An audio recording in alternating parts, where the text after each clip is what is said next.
Hello, this is Mandy, and I am here in Toronto, Canada, amidst the COVID-19 pandemic. I wanted to use this time to catch up with some old friends and share these conversations with you all. This is a conversation with Boki, also known as Bogdan Cvetkovic. Apologies for my pronunciation. He is a parkour practitioner since 2003, and he is from Serbia. He is someone that walks his talk, and that really stood out to me. I met him when I was traveling in Europe, when I arrived at his doorsteps in 2018. I apologize for the abrupt ending of this podcast, which was recorded on May 15th. Enjoy. No, not now. It started. All right. No. Lockdown. This is why we're in lockdown. But now I've pressed a button. Now we're okay. But I saw you were training indoor. Yeah. This is the. How it's going? Sorry. How it's going? How it's going the training? I started training outside as well because I'm in a very prime location. There's so much fun stuff to do, but it's really not that difficult to train parkour out, like especially during these times. Like you're kind of social distancing anyway when you're doing parkour. People don't really come near you as you're doing it. That's true. So this is, I find it's like an excuse to just go outside, and people are even more distant, so it's even more socially acceptable because you're on top of a wall and they're like, well, she's just social distancing anyway. So yeah. But the indoor side, it's actually quite fun. I set up my bed frame so that I can do this lâcher de prise, and I'm able to do it. And aside from that, most of it has been outdoors because it's so nice. So, how about you? Yeah, for me it was. I was in my hometown in Kraljevo, as you know, you were there for the 2 months. So I was anyway the only I could only train on my own because there was no anyone who's training there. So there was no choice of going with someone and not going with someone. So yeah, I was training regularly on my own for all those times, choosing more quiet places or without the people, and it was okay. I mean, I'm used to training on my own. Yeah, I'm familiar with that. I remember this was probably from I don't know if it was the PK1 podcast or when I came to visit you, and it's so nostalgic to see you in your apartment. I'm like, I remember that stove right there, Data bread. But We are expecting you, maybe not this year because of the virus, but next year. yeah, it was so close. We were supposed to meet up again for the Galio event. Such as that. But actually, the gala will happen. Oh, right. It's Denmark. Denmark doesn't, I mean, is Denmark in lockdown or? Not, I mean, they were a bit, but now they started to like, how say, cut down the measurements. So for now, Martin published that the international gathering will be in July. So it's still happening same time. So Galio usually does happen at the end of July anyway. So, yeah, but the thing is, maybe it will be more local. That's what I'm thinking. That it will be more local guys are coming, because I don't know how someone from other countries would travel there with the tests, and I don't know. but are you going to go and teach there then, or? I don't know. They haven't contacted you? It's pretty soon. No. Yeah, I think it's pretty. I think what he's doing actually, he's checking if people are interested to come, and if depending how many people come, he will invite coaches, because there definitely there will be less people than before. So maybe it's easier to organize coach from Denmark in a situation like this, because now he needs to pay also like for tests. I don't know how much and how this works, because when you go to country and come back, you need to do tests, at least for Serbia. So yeah, I mean, sorry. Travel isn't recommended for. Well, you're allowed to travel for work then? No one will forbidden you to go abroad, but if you are going to Europe Uni from Serbia, okay, you need, I think you need to have a test that you are negative on the virus in the last 72 hours. That's done in the last 72 hours.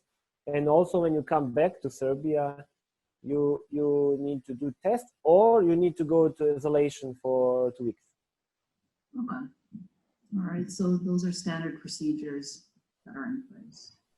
Well, that's in July anyway, so right now, I'm curious to know, like, what was it like for you now in, you're back in Belgrade, before you were in how do you pronounce your hometown?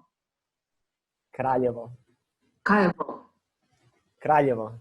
Not Kraljevo. Getting rusty now, but so yeah, what has it been like for you in terms of work, training, everything in between since March 15?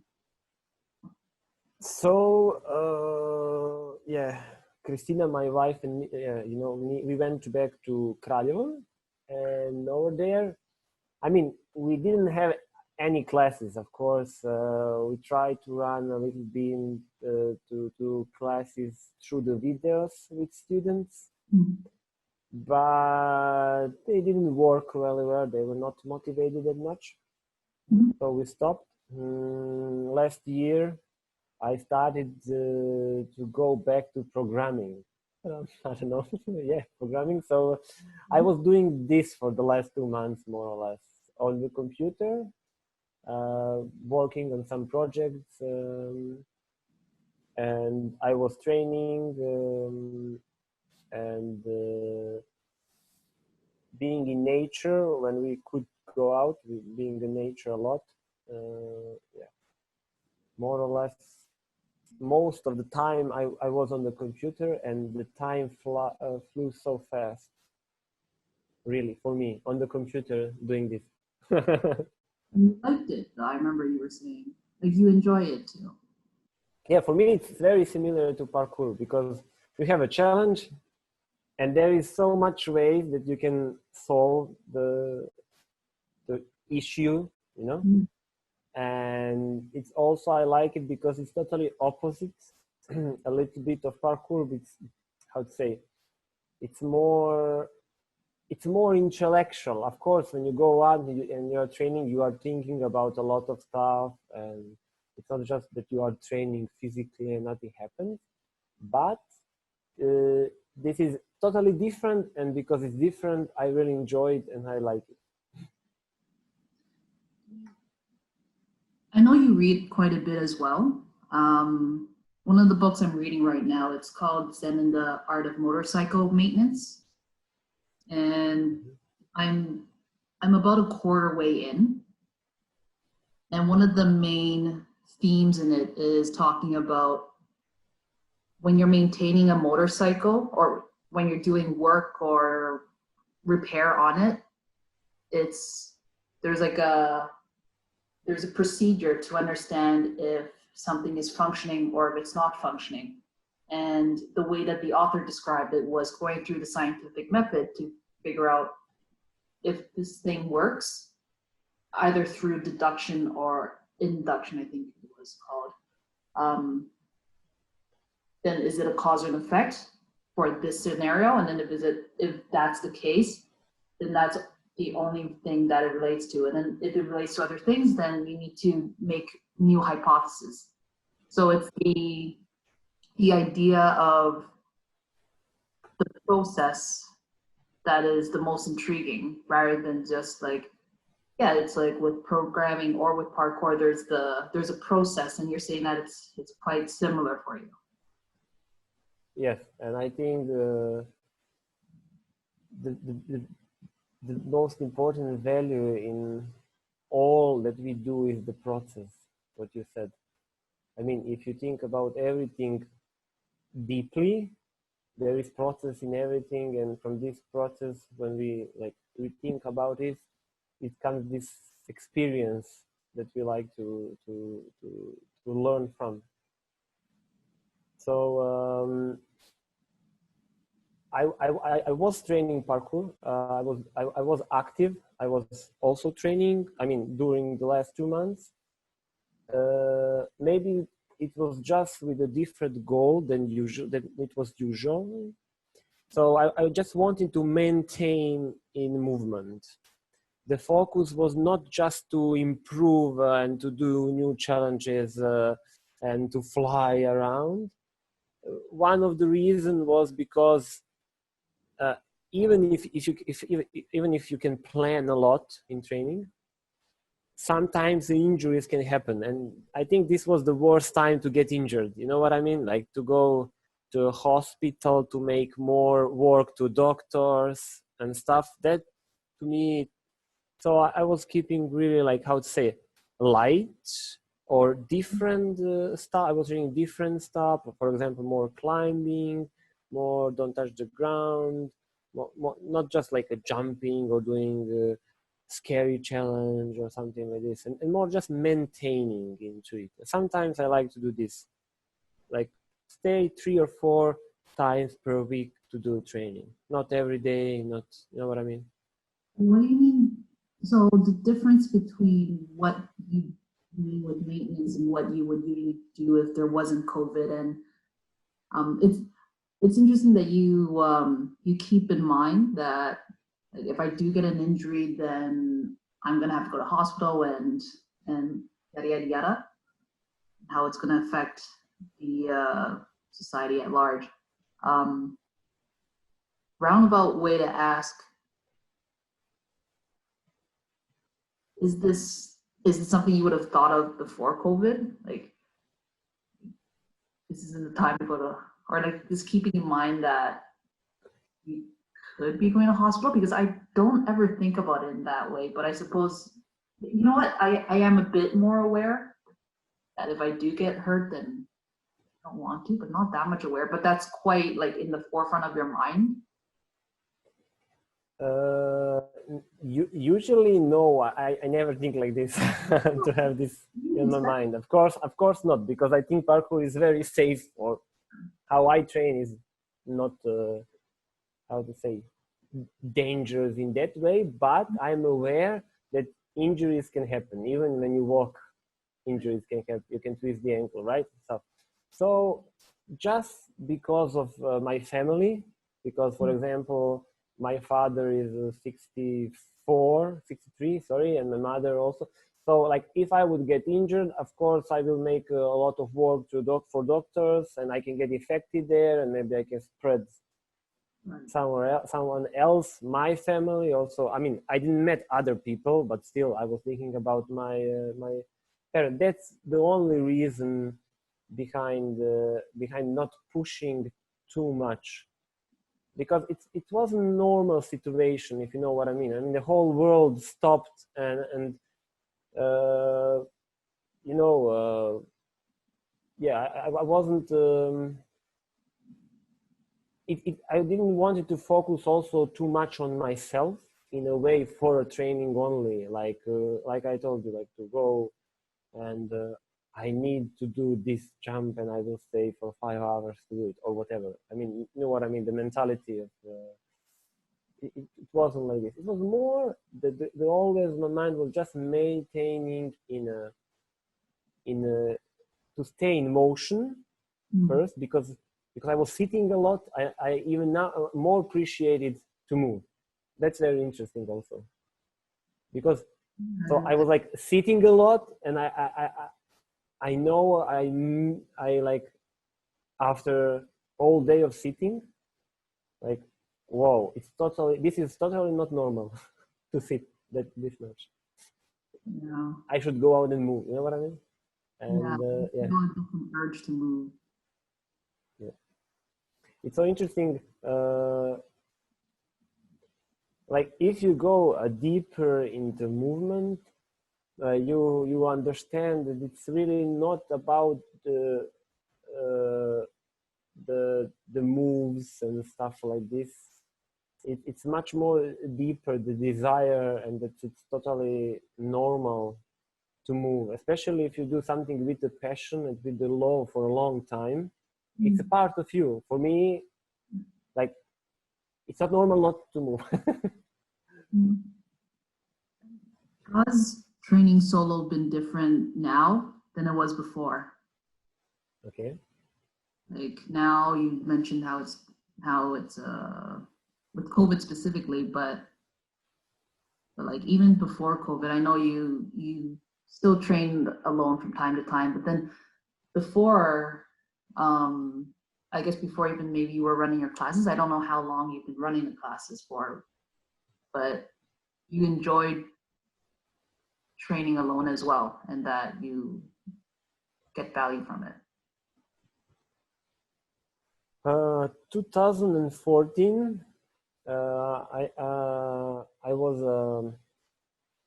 better, not say I trained with David Bell, but more I asked him to be trained by him, like one class, or how to say, training. Let's show me what parkour is for you and how you do it. And it was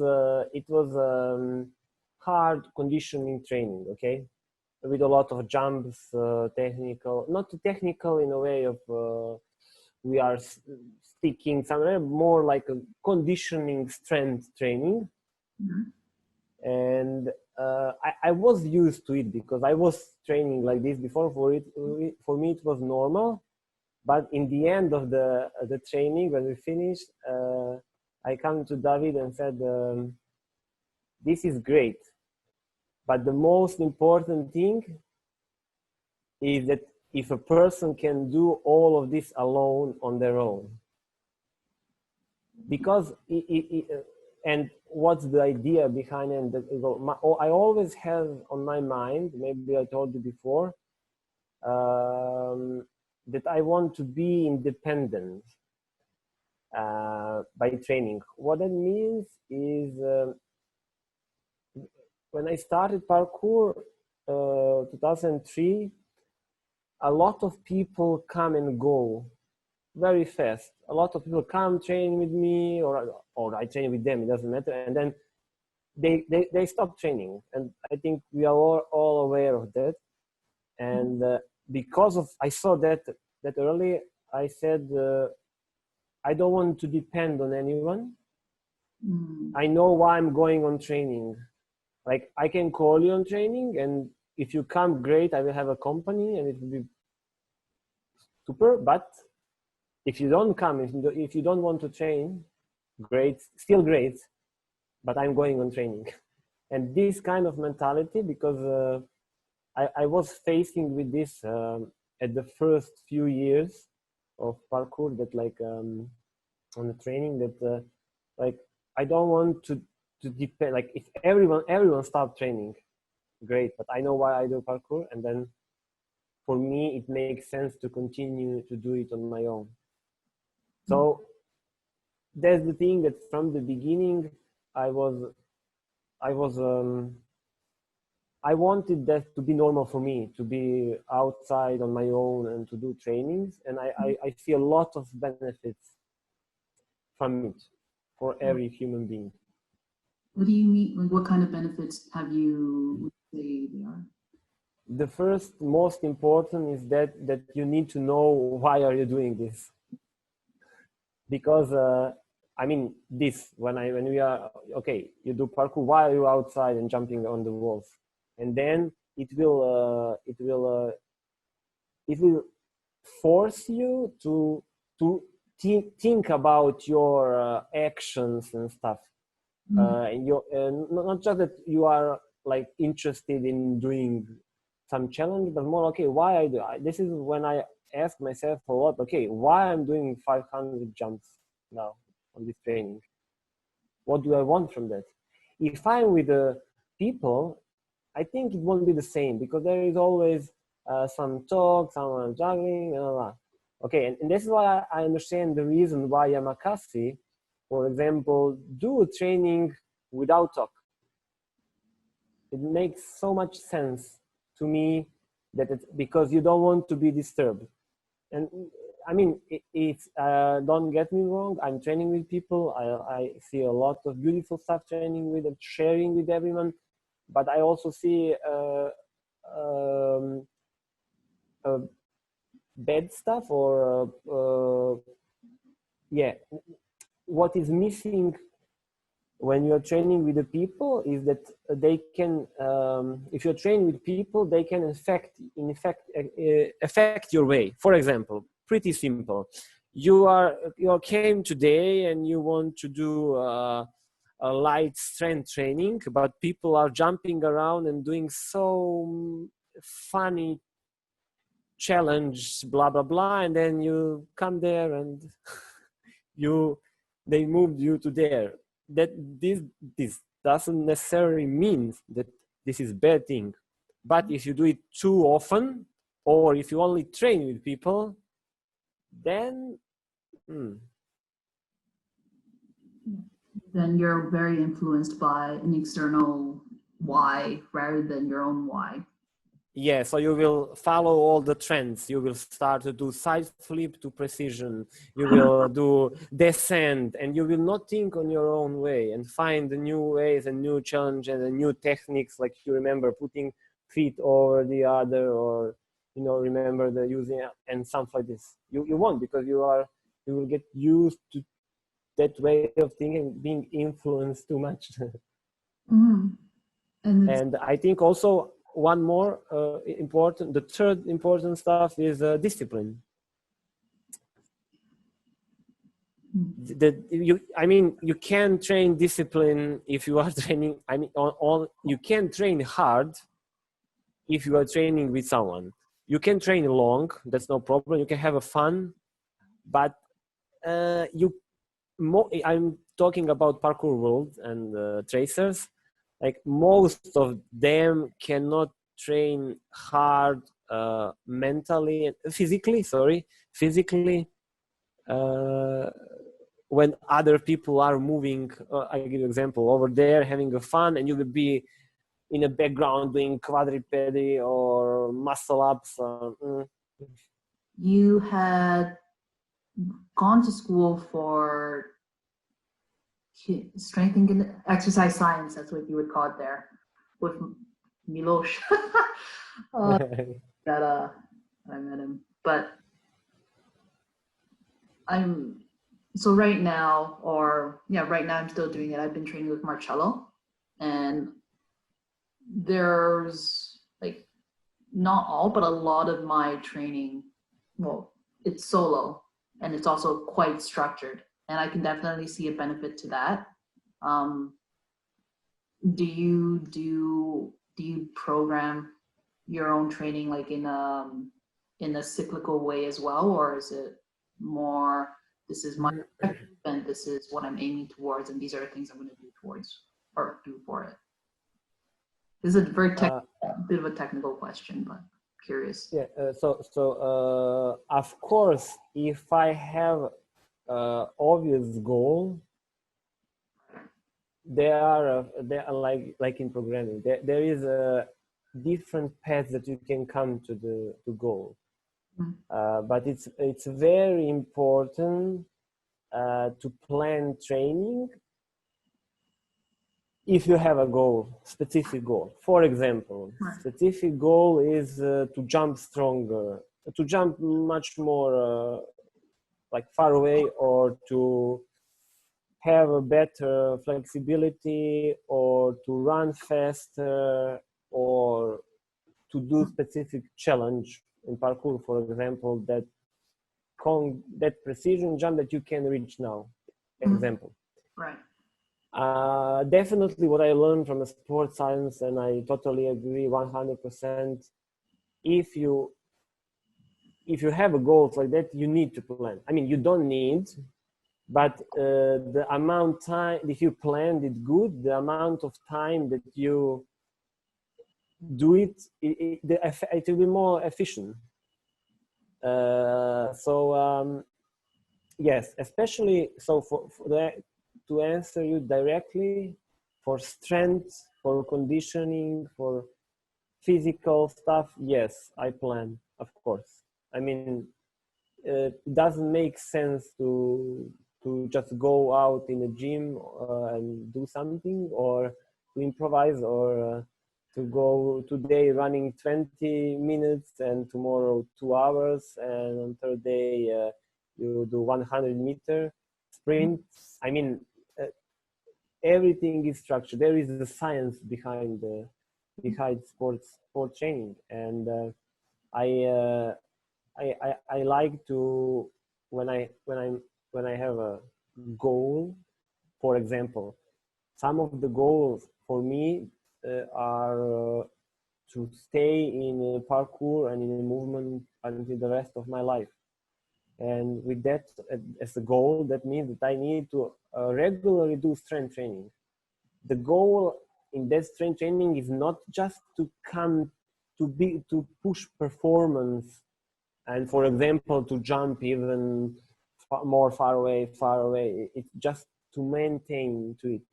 So for this kind of goals, yes, I plan. But for example, for acrobatics, in which I'm not that good, yes, I plan how to do. But for parkour, in which I'm also not good, but I have experience behind my back, it's easier, because in a technical way, I already have it, how the techniques are there. You know, I can lose it easy after 17 years of training. But I think that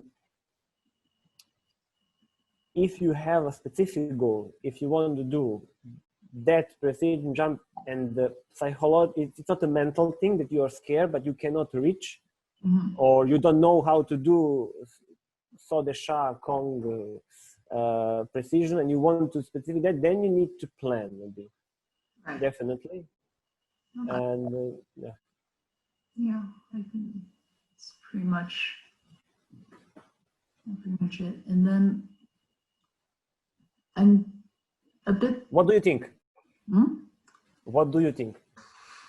I think quite similarly.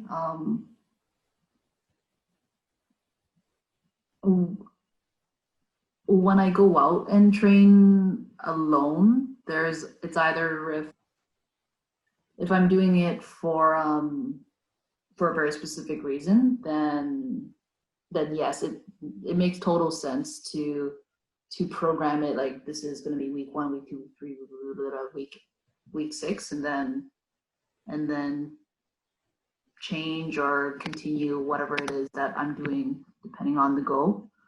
And I actually find mentally it's easier, because I know exactly what I'm doing when I go out. I don't have to create that intention before every session. Like, that being said, when it's when I'm just going out to play, I don't like, there's 2 things that I'm working on at the moment, and I can just go out and do it. Like you, I've been training for some time, and I have that experience to be just going out and knowing what I have to do and then go and do it. I find that's still been effective. I find the last few months I've started taking notes. So after each of my training sessions, like, I also do not just parkour, but like acrobatics as well, and some internal practices. So when I'm doing that, I have a note on my computer, and it's what I did, and then followed by what the challenge or what a challenge or challenges are, and then why it was challenging, how I can improve it, and then something positive that happened. That's the structure I like to implement when I'm doing these things, because like, since again working with Marcello, it's been very like it's really useful to record everything, just so I have a record of like what did I do, and not even just for me to look back on, but also like it's good to have a record, but also to see like why didn't something happen when I wanted it to happen, and then being able to objectively look at it and tell like, okay, it's because I didn't sleep well, or whatever.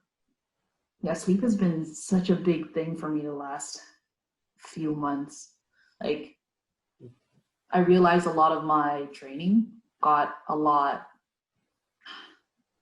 like not just training, but just like everyday life got a lot more up and down, because I couldn't get like a consistent sleep. So that was a huge thing to address. And I saw on my training log, like it's like I sometimes didn't even keep it because I was just so out of it for a period of time. But yeah, in terms of programming for training, it's like, I feel like it's like many other things in life. When you have a structure, then you're no longer like a slave to too much freedom. And you can, then like that example of just going out and like, I'm just going to be doing this plyometric training today. And then that's just one day of a long journey to come. But what I noticed is that if you want to have a structure, then you need to have a knowledge in order to structure it. Yeah. I like to give example of the artists. For example, everyone can take a pen and starting to draw something, right? But not all of us are the artists. You have a freedom to draw whatever you want. Yeah. But maybe it doesn't make sense. The same is with training. Maybe you plan to do 200 push-ups and then run fast on your hands. Does it make sense for what you want? No. That's why having the knowledge before, and that's why also in our artists are learning. It's not just like I'm coming to do this. No, we are, or right. He's learning the theory. He's about the art. He's doing the, how to say, rights. What are all the rights and what are the rules? And first they get the rules, and then they found the freedom. Nice. In the end, because in something, the same I think is in a training, like to find the freedom of structuring, and like you need to go to some rules and steps to find out that the training is not just a physical thing, that there is much more than just to do a challenge or not to do, or to achieve something. There is what Bruce Lee says, the art of the expression human body, or to express yourself to the movement. That's totally next layer of movement, but you can be aware of that if you don't have the other stuff before. Simple. That's true. And how do you find, now that you've been teaching for a while, like with your students, do you find that they're able to find their why, and they have their way of getting that vocabulary to understand the deeper layers? The goal why I started the classes in Parkour Serbia in school was that people after me, but not me specifically, also the people who started with me and who are training for a long time, that someone left after us. and to have this way of thinking. And from the beginning, the goal was not to make money. Of course, we live, but to make them become independent. Yep. So of course, I can train someone for 30 years, and it can be fun from him. But to me, it doesn't make sense. It's like a child, and then it grows and it becomes mature. And this was our goal always, because we never train anyone to be first on Olympic Games, or maybe we will, but for now we didn't. So this was our goal behind it. That's why. So that's, yes, a lot of students went on their own, and they are training on their own now after 10 years.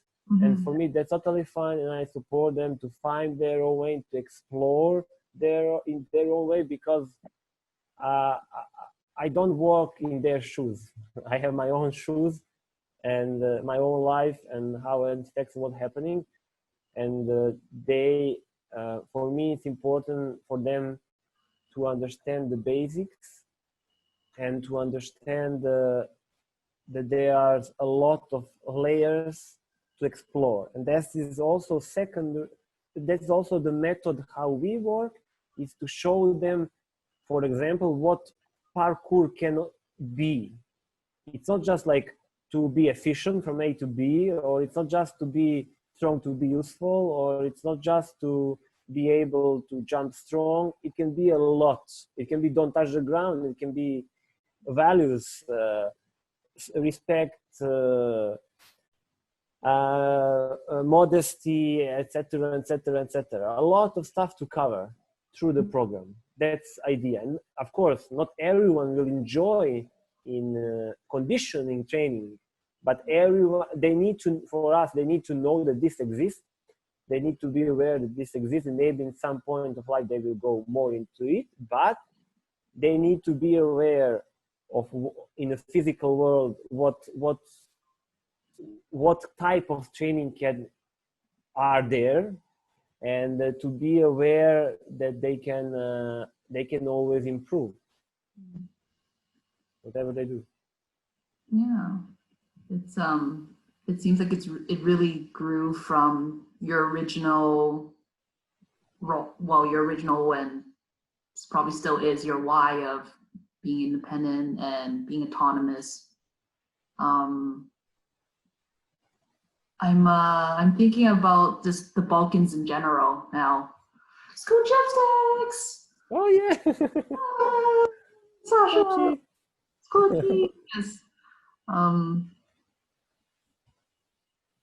Thinking of Sasha and thinking of Sandy and Miracle, you guys all have a very,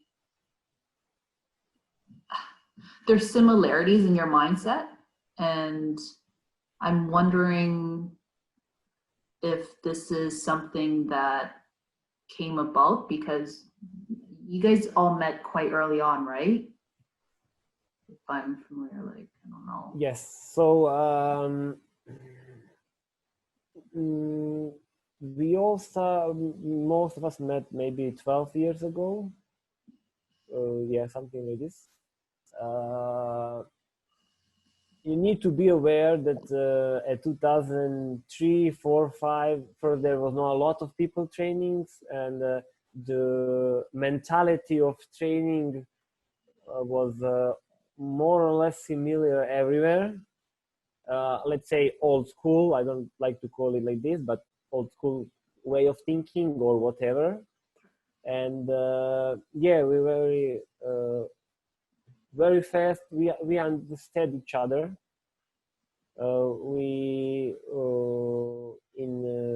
For the community we had same goals.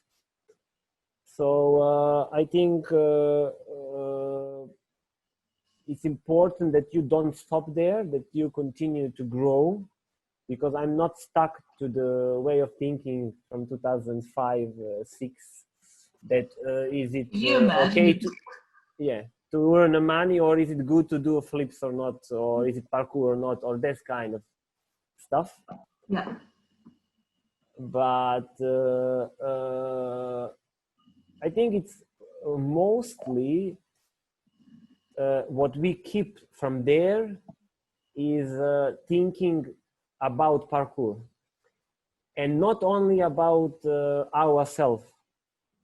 For example, like what is good in competition, what is not, and stuff like this. We always, even now, we come with, okay, let's first see if this is good for the people and for parkour and what we do. Are there too much like props and cons? What are there? I think this is what we still keep, and yeah. Do you guys meet up for like an annual meetup, or how's your communication nowadays after 12 years? Yeah. So yeah, I mean, we met regularly. Let's say regular. Before, when we were younger, it was every month or second month. But now it's a few times in a year. But we meet usually. We also talk over the phone, but there is always events, and we always meet at the events. Or if I'm going to Sandy in Slovenia, I will always stop to Zagreb and see Mirko and other friends. So there is always some kind of way that it brings us together at some point. Like you and me, you remember? We met in London, then we met in Germany, but we didn't plan that. It just happened. Yeah, those are the best meetings. Yeah, you're right. Yes. Oh yeah, that's changing of times.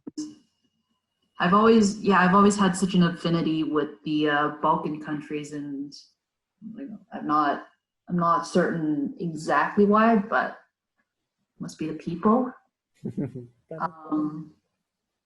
Yeah, it's quite a times away. There's this one thing that still stays in my head when I think of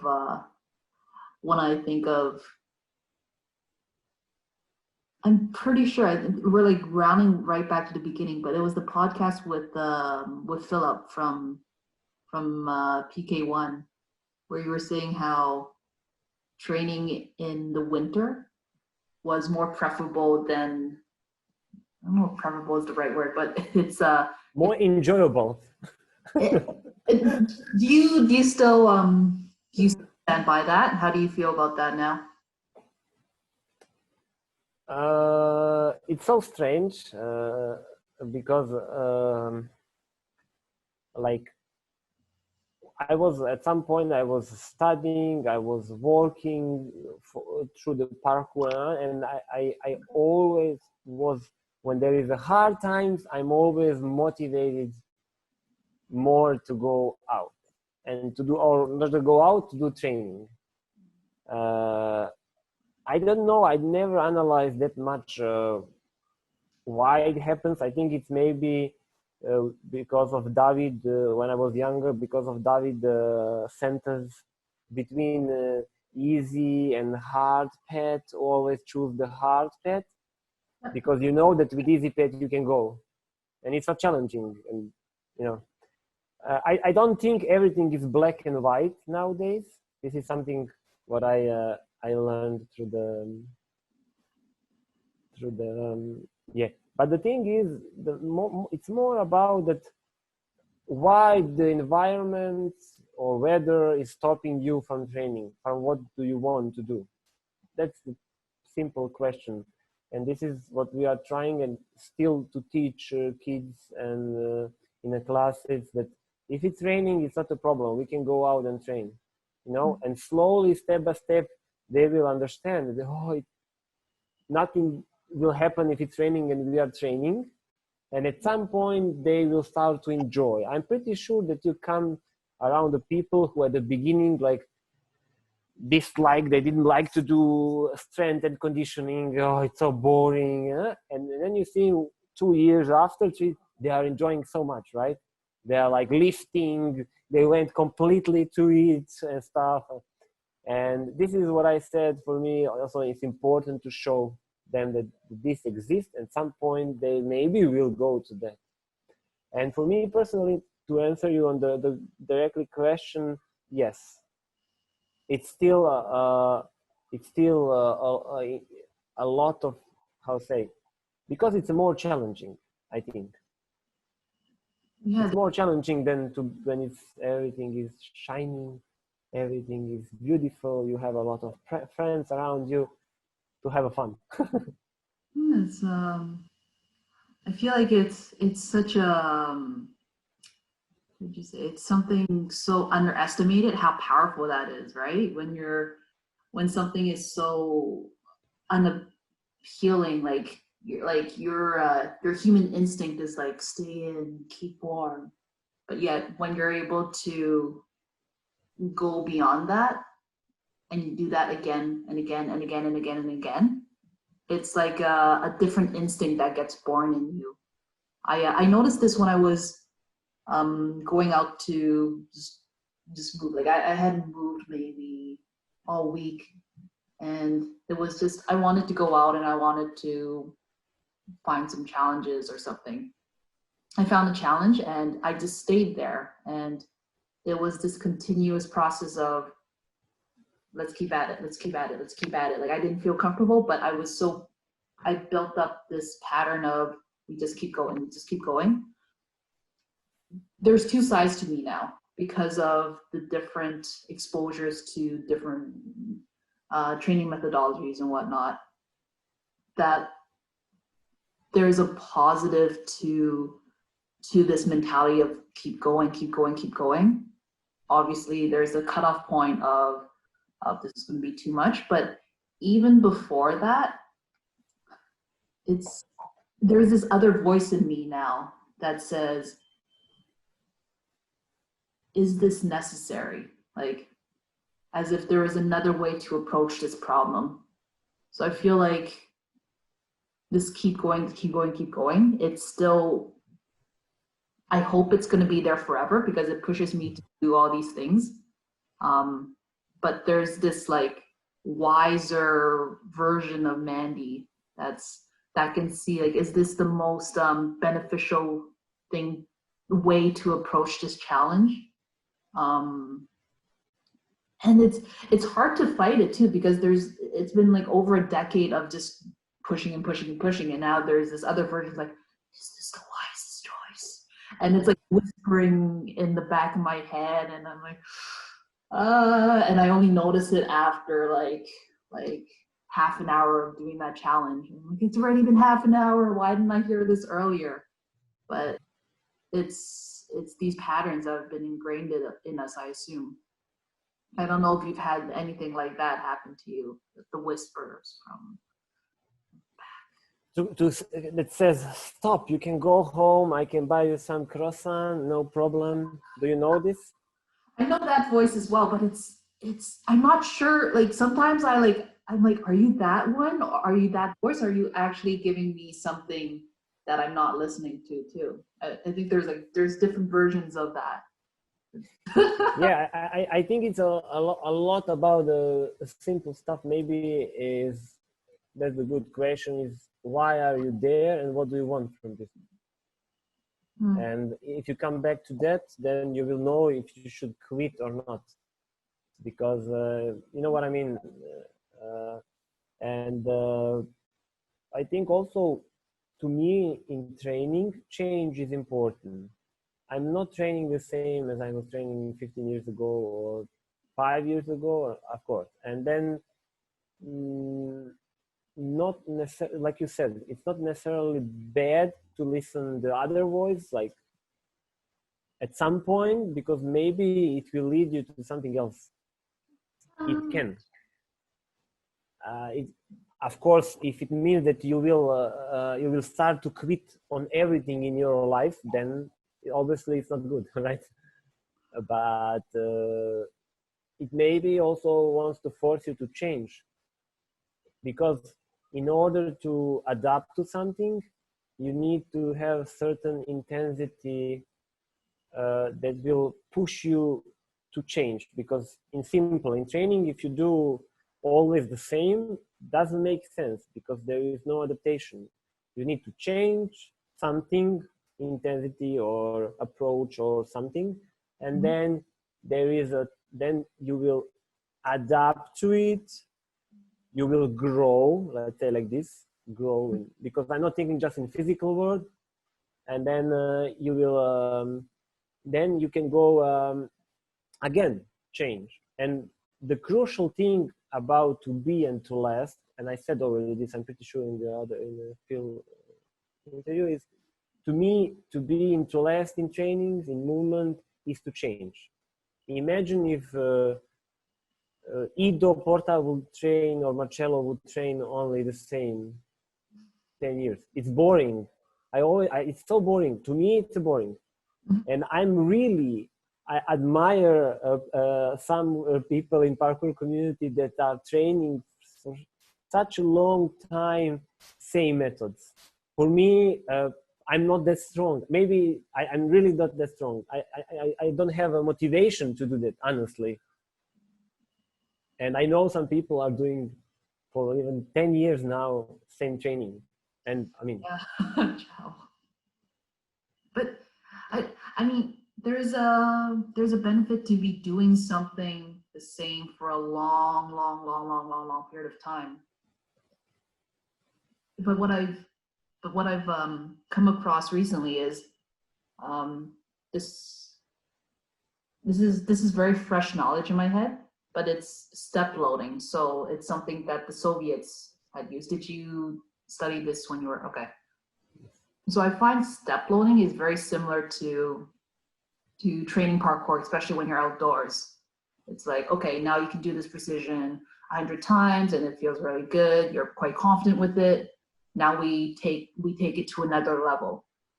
And that change is so crucial because there's so much adaptation of, like, you have to really be sure that your technique is okay. You have to be really sure of all these other things. And then it does something to you physiologically and neurologically on all these levels that are just like, you wouldn't get this adaptation if you were, say, in a gym and you were just like, okay, now we increase it by another inch. Now we increase it by another inch. It's like you get robbed of that experience of knowing and developing that confidence. And I find that I'm quite guilty of it. One of my biggest weaknesses that I've noticed in the last, probably since quarantine started, is I would always be like, okay, so the jump is this big, so I'm just gonna jump to here, then jump to here, and then maybe jump to here, and it never works. Like, all these years I kept trying that method, and it never, maybe succeeded once or twice by sheer luck, but it was not it just didn't give me anything. It just made me more frustrated in the end. So I'm not and I know when you do your training, it's like you do it and there's no trying. You just do the thing that you set out to do. And it's the mentality I get it from again, David, because I was in a lot of influence back in the days with all the quotes and stuff. There was a quote, there was a sentence he said to, I think, Stephane Vigroux, can you do it? And he said, yes, okay, do it now. Yeah. Not tomorrow, not 5 months ago, or if you can, if you have self-confidence, please go. I mean, go and do it. Yeah. So yeah, I had this, and I still am annoying guy who is going around the gyms saying, "Why are you counting? Why are you counting the steps?" Because for me, I think really for the long term, this is not good. For that precision is maybe okay, but for the long term, when you are not able to measure the stuff on a height or different, or and I think the important, the core of this is actually training self-confidence. And training self-confident and being aware, because training with Illabaca, for example, I learned this, how self-confident is important, and how belief in any way, in any form, whatever, is so powerful thing, that if you really think and believe and feel that you can do this, you will do it. Even in the last test 2 weeks ago, you didn't jump that distance and stuff. And I think it's pretty, from the scientific reason, I think it's much, I believe, I don't know if it's true or not, but I think it's a lot about it's about motor cells activation stuff, which we know that, for example, when people do amazing stuff because they are in adrenaline and they need to save someone, and then they push a car, and even if normal circumstances they can do it.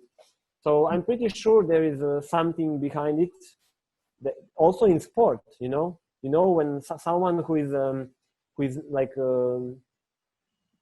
it's not supposed to win in this tournament, but he wins in a way of no one. Okay, he doesn't have endurance, it's not a strategy, but he wins. How? Because it's a complexity of a lot of stuff also. And it's also in the professional sports, in the end, not all sports, but especially sport games and stuff, it's about mentality, about how strong you are in the head, and how much self-confidence you have. And if you say, yes, okay, I can do it, I did this before, I did this precision jump, same precision jumps 10,000 times before in the last 2 years, or why I can do it, and then you learn how to give 100%, and that's the other key thing. This is what people doesn't know. They like start and then jump and then decide not, and then 60% of their maximum, not just the jump, but generally coming now. Like, can you give 100 even if you know that you will fail? And that's what I learn people. That's the important thing, that you know how to give 100% for a mind. That's important. How to give 100% even though you know you're going to fail. Yes, this is what Danny teaches with a simple exercise. There was a wooden. We were in a gym. He was doing a workshop, and there was like I don't know how to say in English, in gymnastics, when women do on beam. Sorry for my English. There was a beam. He put the beam, and then he told people, okay, you do running just with one leg, jumping over 3 times. And they said, okay. And they did. And then, okay, now close your eyes and let's do the same. Oh. And then the people who are training for 10 years, 15 said, oops. Okay. And then the goal was simple. If you run, like, of course, you count your steps, where you're going and stuff. But, if you are training for 10, 15 years or whatever, if you jump, it wasn't high. It was more about forcing people to run and jump strong and give 100%, because for the sure they will jump over it, because it wasn't this height, it was lower. Right. So especially you can also through the park, not exactly to this exercise, but to this, like, if you notice a little bit, like you said, I was jumping from here to here, from here to slowly adapt to it.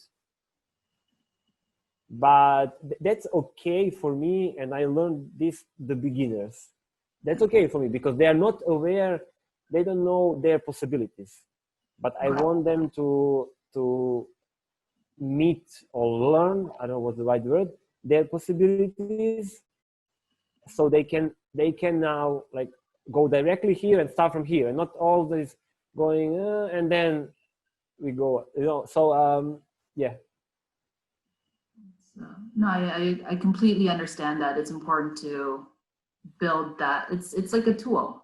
You can use Yes. that tool, and then once you don't need it anymore, then you can move on to something a bit more complex. So that's that's scary. I'm just thinking. I remember doing that with Auntie a while back, just the eyes closed and jumping. But yeah. Mhm. What's in the future for Boki now? What's coming up? I think I'm one topic that is on my mind because of also of coronavirus and environment is, and I already wrote a little bit about it on through the stories and stuff, but no one sees it. I'm sorry, I don't. The topic is a community, and again I will come back to it, why community is important in parkour, or not parkour, in anything. And even if we talked a lot about solo training, Yeah. in the end it doesn't make sense now to me. How to say, don't get me wrong, I think that people are important. Yes. And I think it's important to share, and I mean, I can share on my own for myself, but it's not really the point. The point is to share it with people, to inspire new generations, to inspire kids who will grow and who will bring all of this, our understanding, to the higher level. Yes. That means that, like, 50 years ago, no one knows, average person didn't know that much about strength training as nowadays, right? Now a lot more people know about what is hypertrophy, what is this, what to do, you know. So this is, and also like for parkour, which is very young, I mean young sport, art, skill, whatever, it's important that we share this mentality in order that parkour in any way grow, people grow, because I have seen a big changes in people's life when they start to train parkour, and what they gain from it, what they learn from it, and how they apply to life all what they learned. And so I think that the community, a place where you go and you feel that this is your family, but really family, like you and me, we met a few times, and it's logically that we are good friends, and you will come to my wedding. I mean, right? That I will invite you to a wedding, but yeah, and you know what I mean? And not only you, of course, other people, and this is important to share it also. Also, why do you do this podcast? Not for yourself to watch, but to share it. Yes. By sharing, you are also, no, by giving, you are receiving, something like this. I don't know the English. And you said you wanted to write more about it, or how?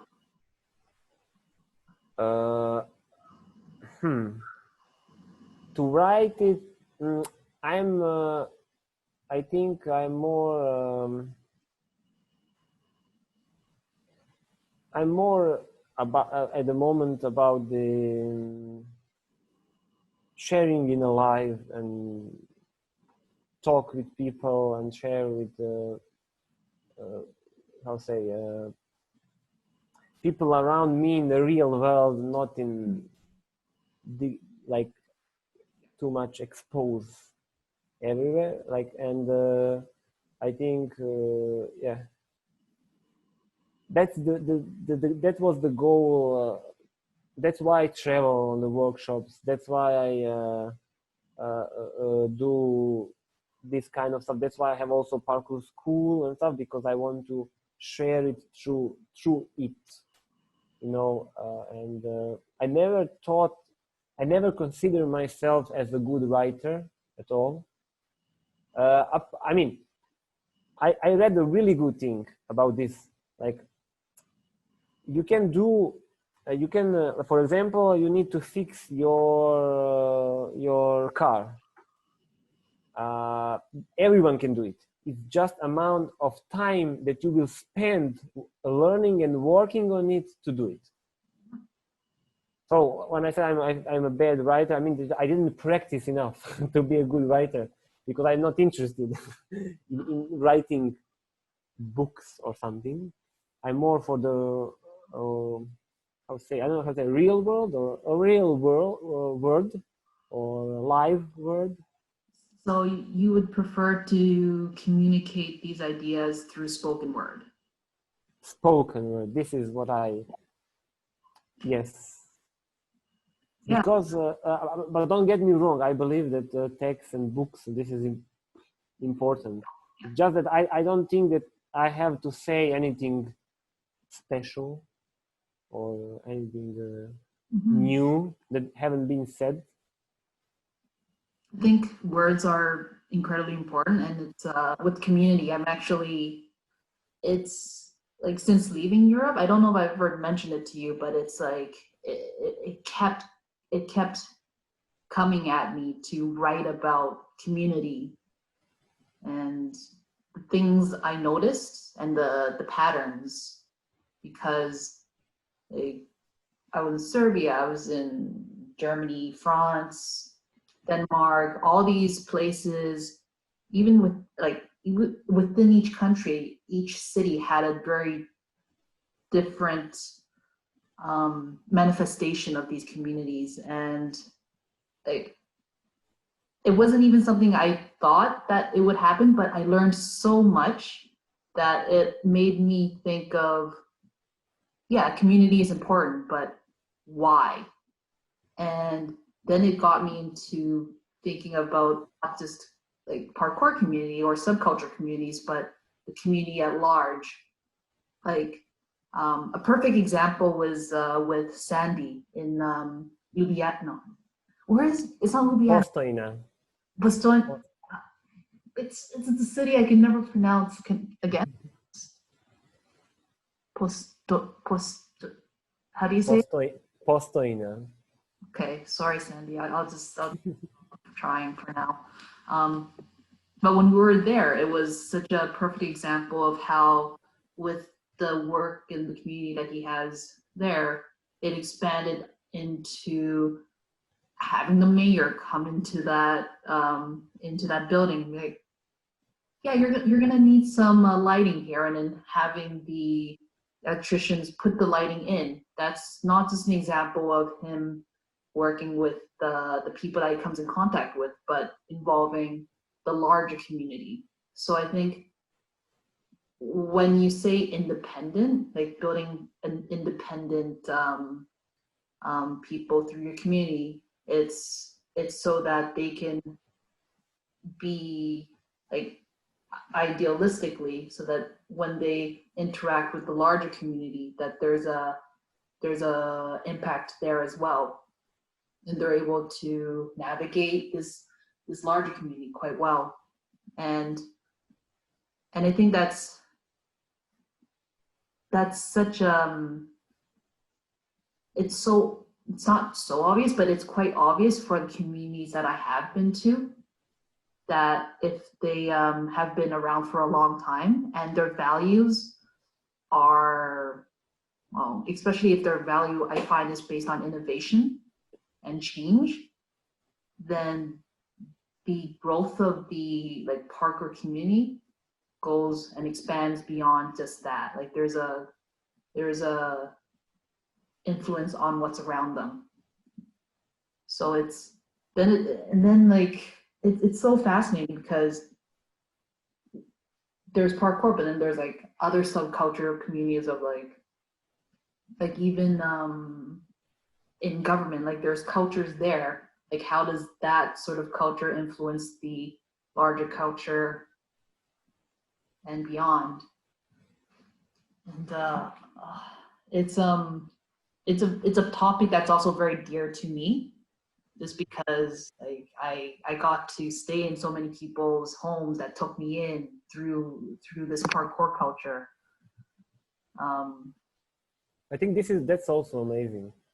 Yeah. This network that you just travel somewhere. I mean, it's obvious, but maybe it's always good to say that you can travel.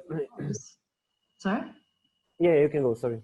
Oh, it's obvious to us because we're like this is the subculture, but after like the last year, I've been working in a very totally different environment, and my clients, they're such lovely people, but they have no idea about these things I went on the last 2 years or so when I was in Europe.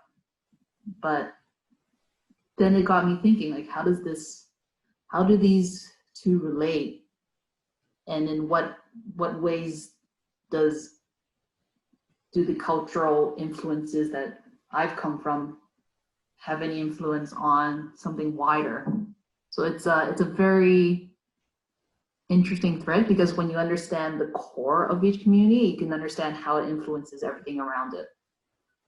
And there's so much that I've come across just like reading and then researching on other people that are looking into this. And like, I want to write.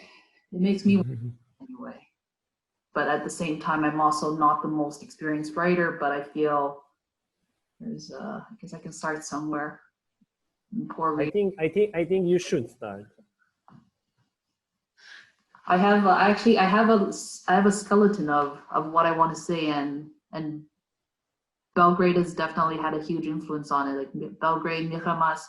Have you ever been to Munster? No. Germany.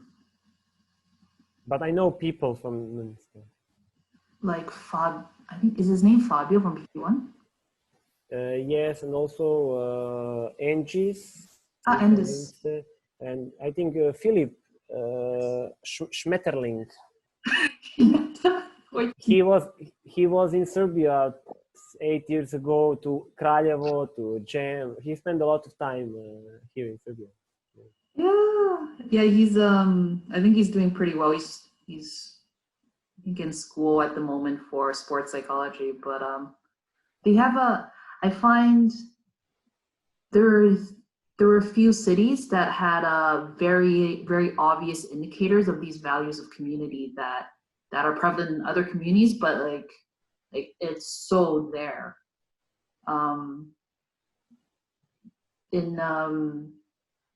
In Munster, it was such an interesting experience being there, because I was only there for a day or two, and I got to meet with Endis and Phil when I was there. And the training vibe, I have no other word at the moment to describe it. It was so it was something that took a long, long time to develop.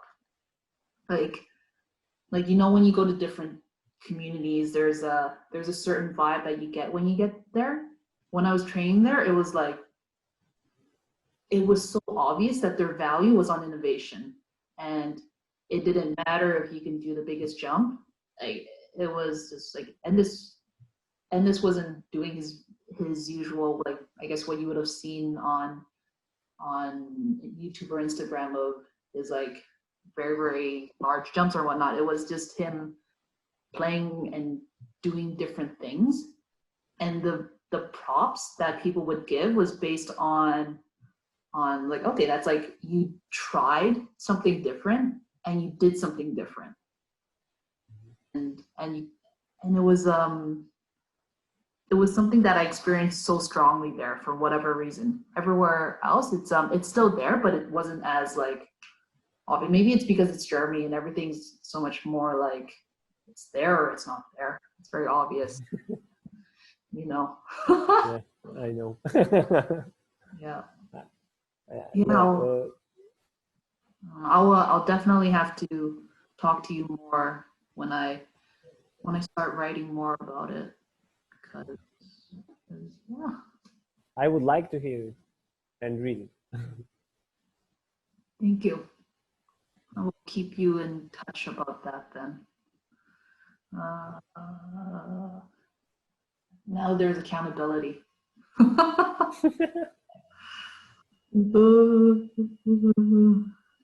Anyway. For me, it's just come on my mind that that we are social human beings in a way that this how say I mean most of the people, like, it's important to meet with people, and you can see by the all kind of events, is it competition or jam or workshop, like, I mean, there is something behind it. It's not that parkour is just for us individually to be on solo training, out there training, you know what I mean? But that's important for the grow. I totally, it's not that I throw in what I said until now, but it is special to meet people, to exchange, to learn from them, and to grow in the end, meeting others. And I think people in parkour, they are really like adventurous, which is like leave your comfort zone every day, and that's normal for them. What you said for your clients, it's not probably normal for them to leave the comfort zone in a physical world. Maybe they are bankers and they do some in this world, but in the physical world, to go somewhere else to experience. And I think it's awareness. You know, it's really awareness that you know why you're traveling somewhere, and it's not you're traveling just to see something, but to meet people, meet the culture. Like you can, you know, how to say, like, even if I would have $1 million, I would still, if I come to Canada, I will stay at your place, because to learn about you guys there, I need to be with you. I can't be in a hotel. Doesn't make sense. You know what I mean? Your house is my hotel, just that you know. In there then. It's there's no other way to get that depth of experience. There's just it's goes back to community and being a social being. There's really there's no replacement for it, which is why I think of Thomas from France. Like he did so much solo training, and one of the reasons why I've been a bit more obsessed with just like thinking about solo training lately is because of COVID, but also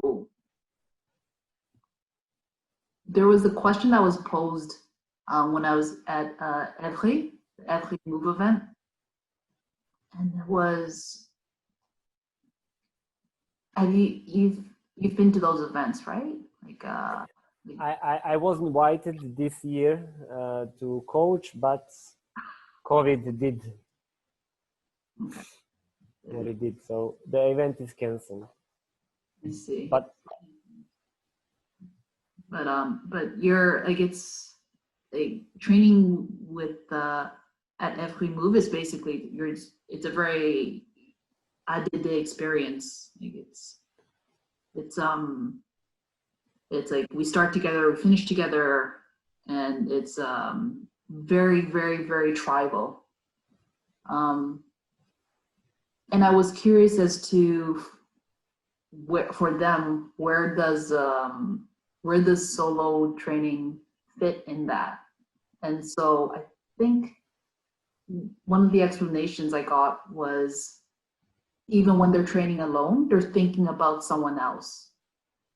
And I'm like, it's like, it makes sense in that frame of mind. But I wonder, like, it's definitely one way to do it, and I think it's how humans have done things for so long. But what I find is different from the way that you explained being independent and the way that they seem to be explaining their independent training, is that if we take into example the person that's venturing, like a caveman that was venturing away from the fire, there's no need for them to do that. But by doing that,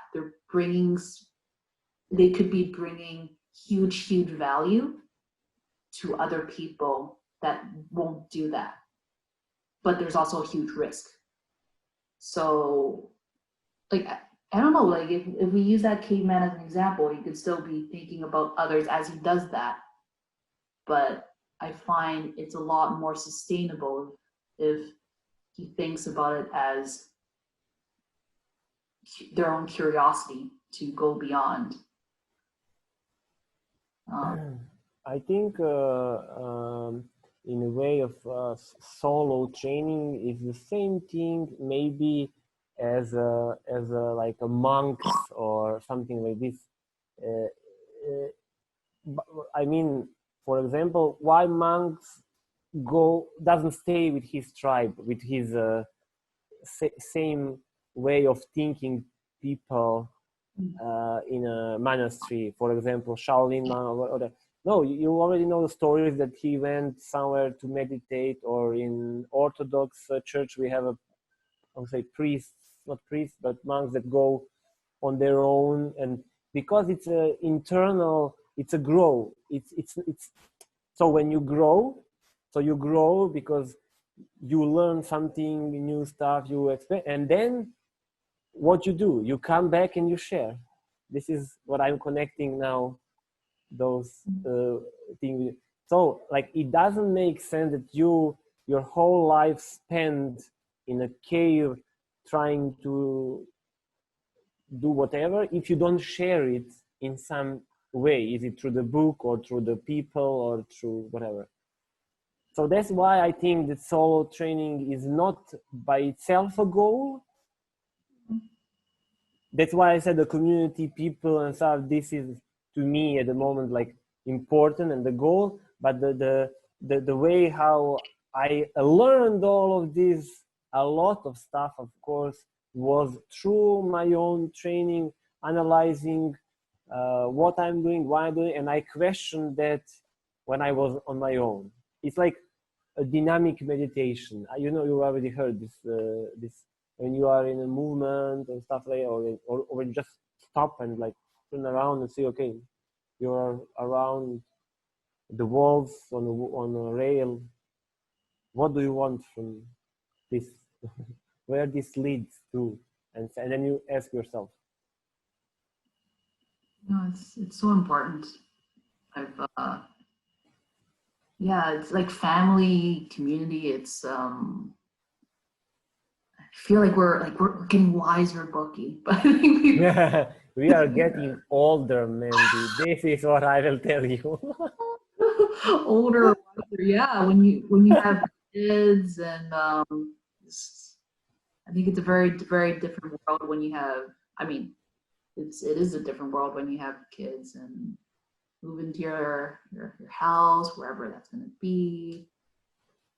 But it doesn't necessarily needs to be, of course it's different, but you can share a lot, you can also do a lot, you can also start. For me, when you said the kids, I already started, for example, to think how I can train, how can be active, or I can do, or I can move when I have a kid and stuff. And this, how I come to this, I remember my professor of gymnastics.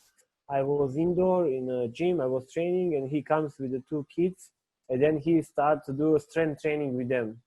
And I was like, whoa, you can do serious stuff with them, strength and endurance and stuff like this. Of course, you won't be able to lift 200 kilo squat, but you will be able to do strength, endurance, a lot of different stuff.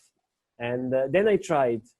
And I have I don't know, I think you met them, maybe you didn't, cousins. For example, they were younger at that time, 5, 6 years old and stuff. And then I started to like, okay, we do a helicopter. And then I get one of them here like this, and I hold like this, and the other here. And then I turning around and doing this. And then it was very interesting. Then we do sprints, and you can imagine how much endurance kids have. You know what I mean? And you just need to be open-minded, to stay open-minded, to stay ready for the adventure, to play. And I think it's totally different way of training. If you know what I already told, and I think we can enjoy it and stay active and learn from it. I'm pretty sure. Like if you see, like if you watch something, whatever in the life, and if you just see the surface, everything it doesn't make sense, but you probably won't learn a lot.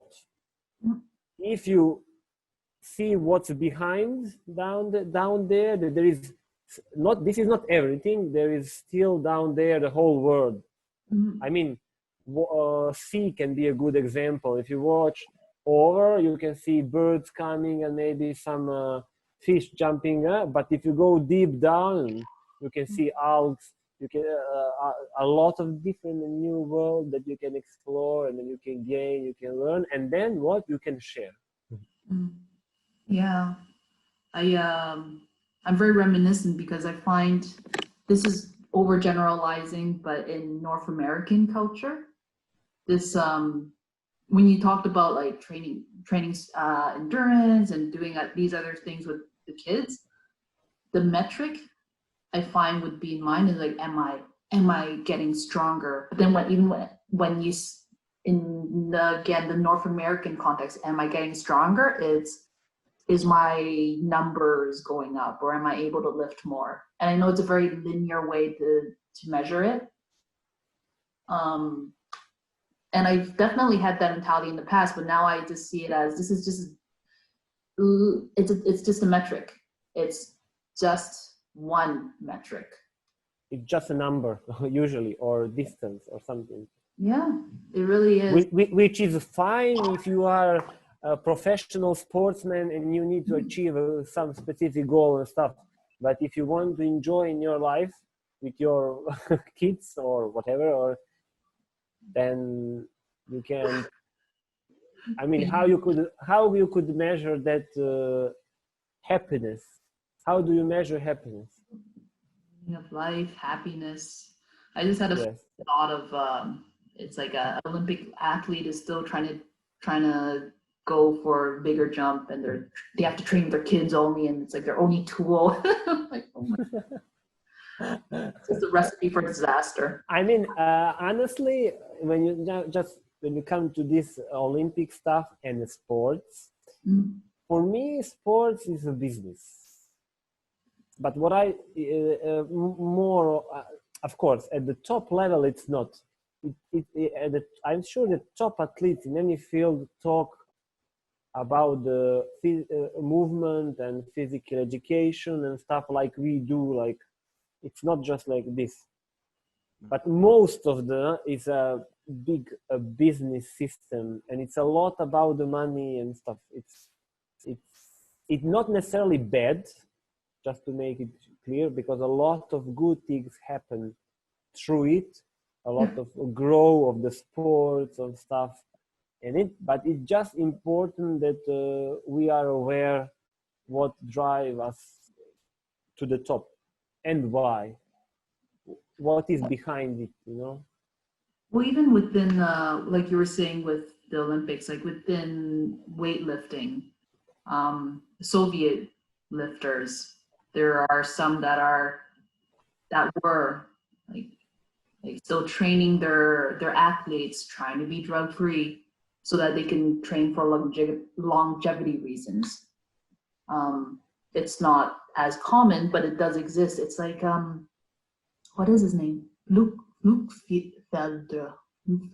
I think he's a German weightlifting coach, but he was coaching all these Olympic weightlifters that won medals in the Olympic, and he's like 90 years old and he's still squatting, and he's like 90 years old and still squatting over like 100 kilos or something for 10 reps, and we're like, he still got it. It's definitely like he definitely walks the talk, right? He's Yes. like relatively healthy and still at it. I'm very much inspired by all the people who are passionate about something. For example, especially in sport. Mm-hmm. And I was thinking about, is it parkour for the young people or the older? And I asked some asked over Instagram and Facebook. Okay, do you know anyone who is older than something or a bit older, senior, that do parkour? And then I get to one guy who is, I think, 60 something like this, and he do parkour, but not parkour, acrobatics also, and it's so amazing to see this. It's but I think that more and more people will appreciate to stay in movement and to move when they get older. First, because as a human being we evolve in a way of, or nowadays we are not physically active. Before we was making a food, seeding of plants and stuff. We were active, and that's physical thing. You were making wood for a fire and stuff like this. But nowadays you're more on a computer doing this. So in the future, the value of the motion or better movement is it will be, I think, I'm optimistic, it will, it will be normal that you see 70-year-old running around doing a marathon. It's even now it's even more and more older people doing gymnastics. It will be a future with coming like this, our generation or something like this. Taiwan. How was, your first trip to Asia? I fall in love in Asia and the people there, really. I'm really looking forward to go back to China, to Taiwan, visit Hong Kong also. That would be great, because so much thing that I noticed and that I see and that I like, that I got inspired, that made me think of, I really had a wonderful time there. It's probably also because I never been there, and it's a bit different than Europe, because in Europe I travel all the time, and Budapest and Paris, of course, there is Eiffel Tower, of course, different mentalities, but it's Europe, But Asia was something totally new. What did you get out of it? What did you find you were inspired by in Taiwan? So, just a second, sorry. So, I felt it in Taiwan, how people are calm, very calm.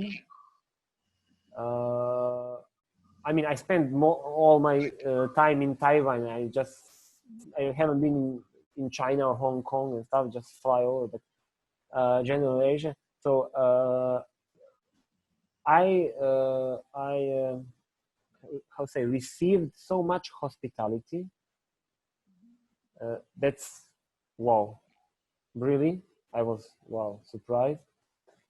I have a feeling that they are not blind by material world, by money, and I think I know why, especially for Taiwan, because there is a lot of beliefs or religions there, really from Taoism to Confucian and stuff, and because of all these differences and accepting each other, I think that's why maybe they are more calm than, for example, Balkan people, who are always ready to full on emotions and stuff. I didn't concept. Okay, yeah, you're right. And so it was really like I don't know. A friend of mine told me that Taiwan is like a poor country. He was there. I didn't felt it like this. I felt that they are really rich with the culture, with the spirit, with everything, much more. I mean, I don't care if they drive Ferrari or not. I don't see that I don't know. I think that they are also happy with what they have, and this is very important, to be happy in your life with what you have. And this is what I learned from parkour, because if you are injured, you can still train and you can still enjoy, and you should be happy, because maybe you don't have even life, so you can do this, or you are injured really badly that you can do anything. So this is what I felt it generally, not just in parkour, not just in people there. Yeah. I've never been to Taiwan, but I've heard amazing things about that, and culturally it is very different than it is, say, with Hong Kong or China. It's when it's an island, so a lot of its native culture has stayed there too, along with all the influences coming in. So yeah, they are calm is a choice word, but I like it. It's a good description. Taiwan, and the food. I want. Oh, I mean, the food is amazing. The food is wow. Yeah, even for like, I find I had this like banquet styled dish. It's very popular in China. The more rural areas, that's what it's more where it's, I guess, it originated, where it's just this big bucket of layers and layers and layers of food. So it's usually for weddings or some special events where it's it could be lobster, scallop, and then chicken, and then mushroom, and you just keep going down, and there's so much flavor that gets absorbed right at the bottom with all the vegetables and cabbage, and it's such a delight, But that seafood is, I can't even imagine what seafood is in Taiwan. Wow, I mean, it's so I can. What was interesting also to me to watch is that they eat a lot outside. I don't know if it's in China and Hong Kong like this, the culture, but they are not cooking that much. I don't know, at least that's my feeling. There is you can buy food here, then there is something, then there's food everywhere. You can buy food, and it's probably because it's maybe also cheaper. I don't know. But it's very interesting. They put sugar a lot in a lot of food, different Maybe kind of that's food. why. And the thing is, but they are not that much fat. Yeah, it's true. Not really fat, not really. Yeah, and that's something that I also noticed in this physical world, that like they eat outside a lot with a lot of sugar everywhere, and they are like still like fit. I mean, it's a pretty warm environment. It's a tropical environment there. Yes. Oh man. And what I also just come in my mind was that how guys from parkour wanted that I experience everything. Like, you need to go to try this. Let's go here, but let's go here. Let's go try this. Let's go there. Let's go there. Without stuff, without asking everything. It's not just the food, but to go to the Buddhist museum, to go there, no problem. We try really to. That's amazing. Really to experience the whole culture and country. We drive for 200 kilometers to see Buddha's museum. You know what I mean? Like, yeah. They drive me there. Like, wow. It's so, they really, I have I'm amazed by the Asia. I mean, Taiwan especially because I was there, but I'm pretty sure I would be happy to visit other places. Oh, it's true. Even for myself, even though I was born in Hong Kong, but if I was to go back, it's just the cousins will just take me everywhere, bring me to all the places. It's the same.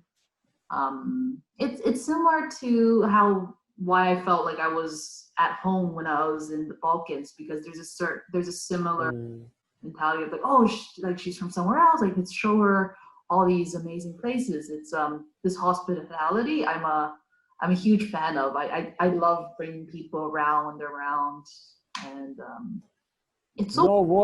No worry, Mandy. We are planning to buy a big house around the Belgrade, so we will host a lot of people for a long time. Okay, I'll make my plans then in the future.